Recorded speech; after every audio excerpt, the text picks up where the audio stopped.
As you've now heard, every minute on retreat is a chance to practice, maybe even when sleeping. There's a metaphor that suggests that you envision your awareness is like a needle resting on a record. Anybody have a record player or remember records? A needle resting on a record, moving across the album while the music continually plays. The music in the metaphor is your inner world, your thoughts, emotions, and physical sensations. So the invitation is to keep your awareness turned toward your inner world, those processes, as much as you can, continually throughout the course of the retreat, just like the needle staying on the album. So we do everything we can to stay tuned into our own world. So we're listening to the music of our lives, right? And no matter if the melody is harsh and dissonant or beautiful and resonant, we don't attempt to change it because that would scratch the record. So we just be with it as it is, and knowing that it's not you, it's just music coming and going. No. So the topic of this retreat, as you know, is suffering as a doorway to wisdom and compassion.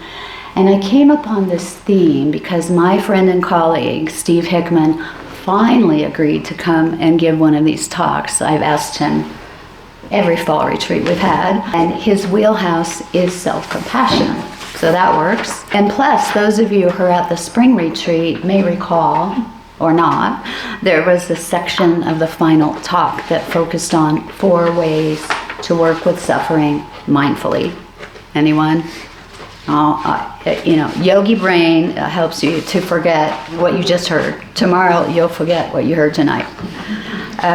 But the 4 ways to work with suffering mindfully are, 1, you have to know that you're suffering. Honor it, accept it, recognize it, rather than walk past it, try to snuff it out, ignore it, or otherwise vanquish it, which is our usual way of handling suffering, right?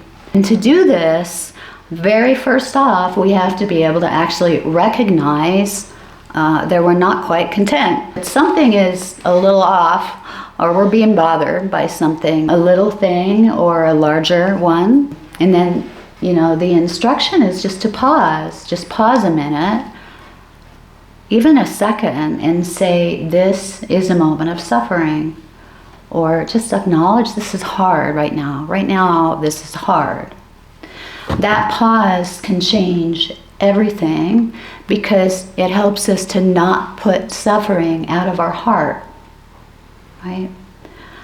We cultivate in this practice a heart that has room for everything.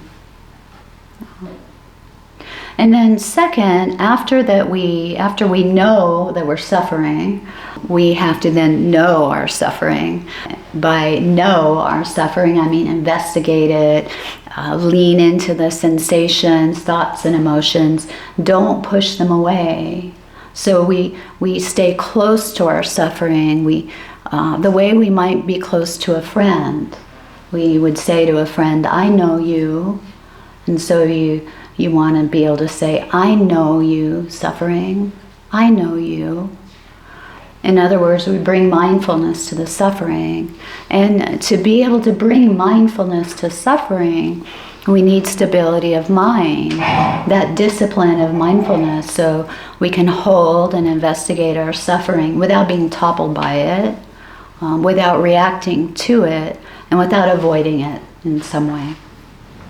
And so the invitation for your formal practices and informal activities this weekend is that you focus on those 2 steps, among other things.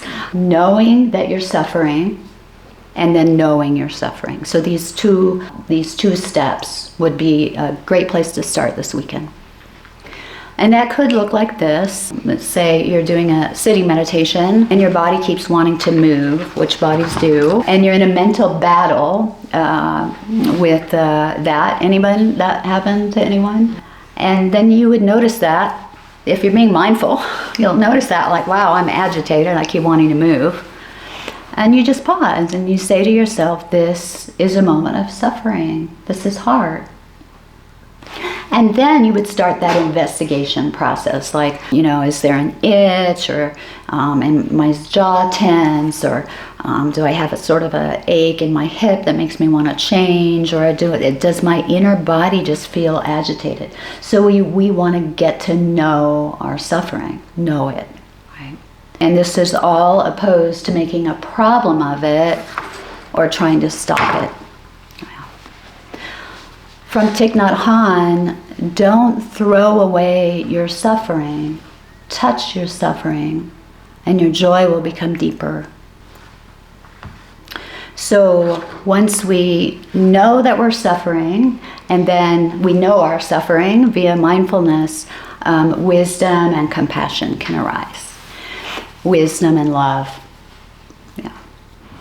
And these can naturally unfold via that investigation process that I just talked about. It's over here because it's making noises. And so with our theme, suffering as a doorway, the distinction is that we use the experience of suffering to open up and directly investigate what's happening in the moment. As I said, sensations, emotions, and thoughts that arise. And that kind of investigation allows insight to naturally emerge from within the experience. So wisdom reveals itself as you deepen your understanding of your own suffering. And when wisdom reveals itself in that way, often compassion just naturally blossoms, because compassion is a deep, deep kind of wisdom. On the other hand, when you suffer and do the opposite by immediately trying to remember some kind of wisdom,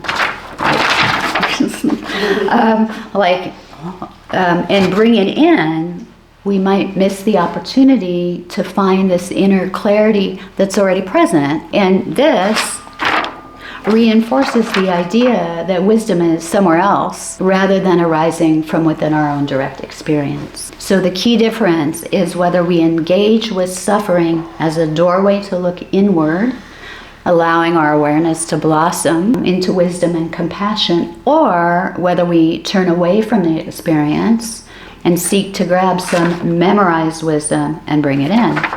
But still, if you're floundering, it's important to know these teachings, which we'll talk about, so that you can reach out for them. It's a support, these teachings. It's the refuge of the Dharma, right? So there's a place for both wisdom from within and reminding oneself of what we already know. So this evening, we are focusing on the wisdom teachings, mostly from the frame, the catalyst to wisdom. But also, as just a reminder, always it's important to know the teachings as a frame of reference.